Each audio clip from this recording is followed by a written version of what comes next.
right, we are continuing media availabilities here today at Las Vegas Motor Speedway with Kyle Busch, driver of the number 8 Richard Childress Racing Chevrolet.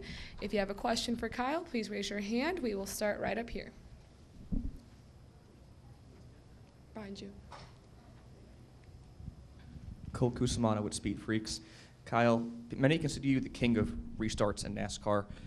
For a track like Las Vegas where restarts are so hectic and crazy, just take me through a restart here on a race weekend. Yeah, I mean, restarts are sort of the name of the game, I guess, now, because sort of once you get single filed out and spread out a little bit, it's hard to make up time and make up ground unless you're really, really good. And to get by guys that you're around or in front of you, whatnot. So you try to get as many as you can and whatever you can. It's kind of tough, you know, with the defense being as good as the defense can be with guys where they pull up in front of you and block your air and things like that, where you've got to, you know, get out of the gas and whatnot. So, you know, it's definitely changed over the years. This car has changed it again. But it seems like, you know, more and more times guys are more amped up and more, not amped up, but more ramped up to just be ready to defend and make it harder for guys to make ground as much as you used to when we first went to some of the double file restart stuff. Sorry. And now this is your home track. You've won here once before, all the way back in 2009. What are some of the most challenging things about getting it done here at Las Vegas? I would say Vegas is challenging just because of the time of the year. You know, we're coming off of winter time for this race, obviously, cold weather, things like that, so the track reacts differently versus the fall race here. You're coming off of summertime, all the summer heat, the ground being hotter, the track being different, the bumps being different. So just kind of getting accustomed to all of those things and getting reacclimated with all of that. You know, the springtime, the speeds are very high. I feel like you run a faster lap time in the springtime, and I feel like the aero deficiencies become greater in the springtime. So, you know, the track doesn't quite widen out as much as you want it to. I feel like we have a greater sense of track wideness more so in the fall, but you know that could always change just depending on, you know, if it gets upwards in temperature on race day.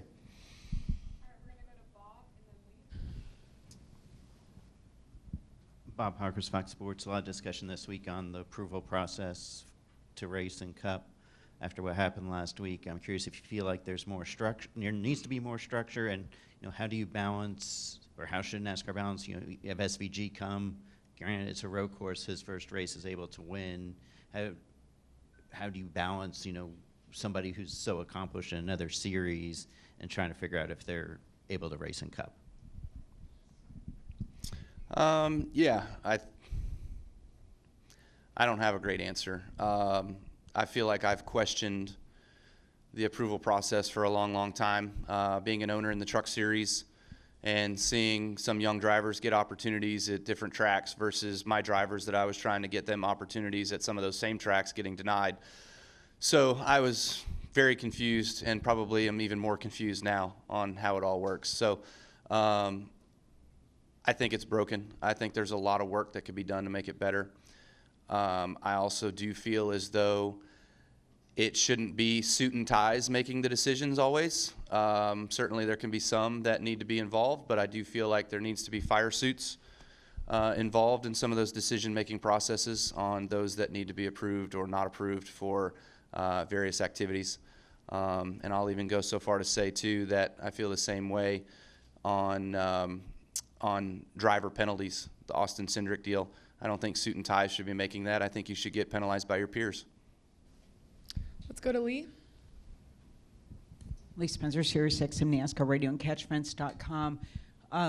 We talked extensively at Austin. You really felt like things were going in the right direction. You know, in that period of time, you've had 3 top 10s. Do you feel like the 8 team has kind of turned the corner? A little bit, yeah. I mean, certainly we've had some good races so far. We've had some good speed. We've had the cars driving much more to my liking than what we've had in past. So I've been able to get more from the race car as well, too. So that's all a net positive. So everyone at RCR should be proud of the efforts and, you know, all the things that we're doing behind the scenes to get us to where we're at right now. So grateful of that. I do feel like there's more to go get. If we had the gains that we made at Phoenix from last year to this year, if we could have another step of that, then there's going to be reason for us to race for wins. And so I'm optimistic about here this weekend and seeing what we can do this week and putting ourselves in position to race up front and challenge for stage points, challenge for a win, put ourselves in a position to go out there and continue our decent start to the season of top 10s. Given the gains you mentioned at Phoenix, does that kind of, portend well for when you go to Martinsville, which is another, shorter, flat track? Because since you've been in the 8 car, that is one of the places where you had lots of success but struggled with RCR. Yeah. Each week's different, right? As we have a small sample size right now with the start of the season and only having a few races. So as we continue to add to that sample size of Vegas and Miami and go to Martinsville, hit a Bristol, a Darlington, I feel like then you'll really start to see where you stack up. And so the season's changed so fast also. You don't want to start hot and then, have NASCAR looking over you with a microscope, and then, you have different issues getting through tech each week that then kind of derail your summer. So, you've got to be careful and be patient with everything that you've got going on. But, that sometimes can be a defining factor as well, too, to your season and how you play it out. All right, we're going to go to Reed and then Kelly.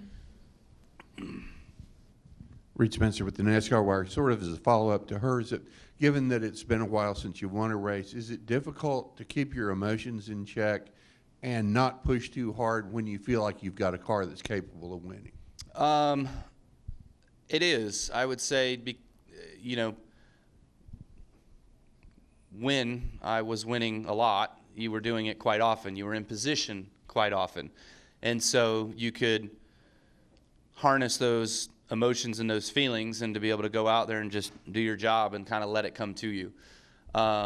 Kansas last fall, I felt rushed. I felt hurried. I felt like I needed to get through the traffic as fast as I could, and I put myself in a bad spot, and we hit the wall and lost the race. So, those things are certainly on your mind as you come to them, especially with as close as the competition is today. It's rare that you see, I guess unless you're Tiny Kyle, it's rare that you see, 3-second gaps to the next guy behind you. You're always kind of fighting within that 1 second gap that you have to a guy behind you. So you can lose a half a second in one lap if you get the wrong lane through a corner and you get in somebody else's wake. So, you don't have much room to breathe. Let's go to Kelly.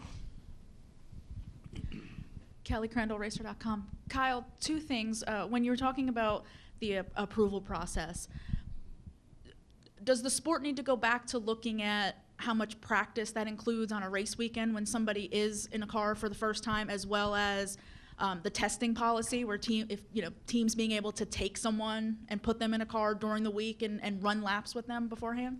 Yeah, I agree. That can definitely be a good piece of what we can do with individuals that want to come run.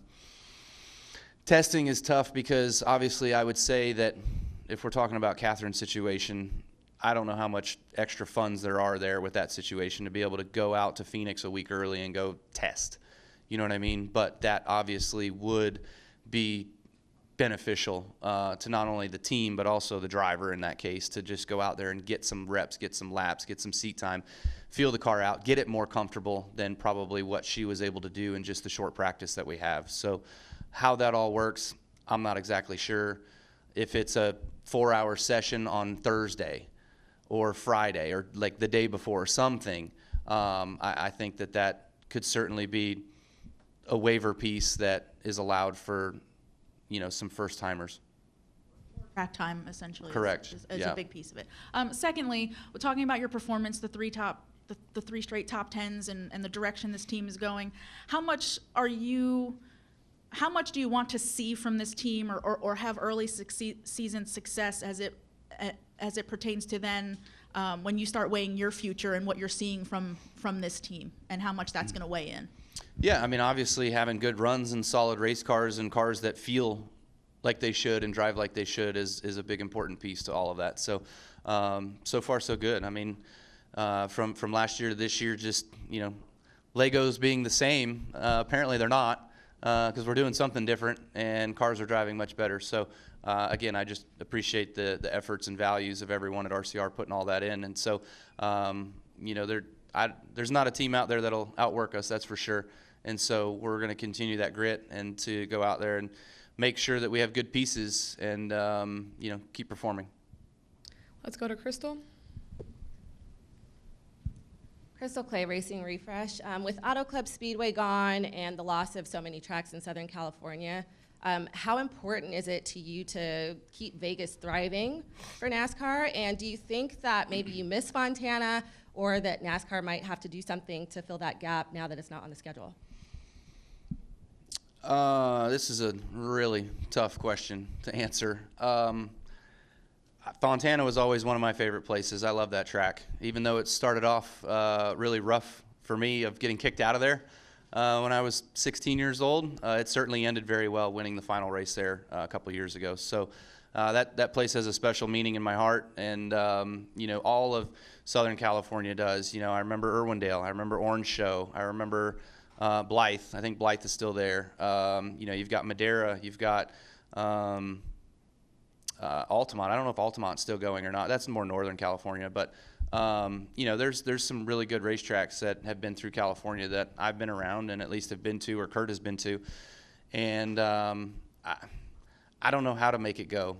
There's so many people around that area that for a local short track with 5,000 seats to not fill those seats, it's just not the interest of the fan in those areas. So that's why they die. I mean, if you're full every week and you've got standing room only like Eldora in Ohio, there's no problem that you're going to keep your doors open, But I understand the Fontana piece. The land value is worth much more than what you were ever going to make in ticket sales.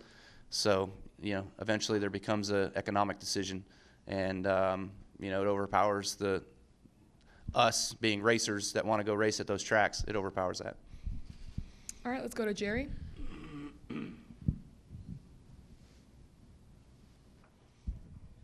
Jerry Jordan, KickingTheTires.net. I've got two. One of them is about your season and you and Randall sitting down at the beginning of the year and figuring out which tracks you're going to, I know you're going to try to win every week, but do you focus on certain tracks that you may have a better shot at? And does that morph throughout the year? As you perform well here, you might think that, hey, we learned something that we can apply at X track down the road. No, we don't circle any venue or anything like that to say, hey, this is a place that we want to go win. We know we can win here. No. Like, we just try to elevate the whole program. If you elevate the whole program's going to, bring yourself to the front and being able to capitalize on good runs. And honestly, like a lot of times with the way pit stops are, with the way sometimes strategy goes, with the way restarts are, with the way calamity is, if you are running between 4th and 7th every single week, you will at one point or another in the race be eligible or be racing for a win. And so, yeah, obviously you got to race for the win at the end, but if you're within that position, there's going to be some guys that falter. You literally, a lot more times than not, guys beat themselves out of a win. So you just can't be that team that does that. So I feel like getting to that level of that 4th through 7th, 4th through 8th range, where we've been just on the outside brink of last week at Phoenix, then we'll have a shot. And our follow-up, this week is the last race, cup race for Chris Powell, also Jeff Motley leaving. You built your career here racing around this area. What does that mean for the track, the community, to lose those guys, and for you personally, knowing what you've done?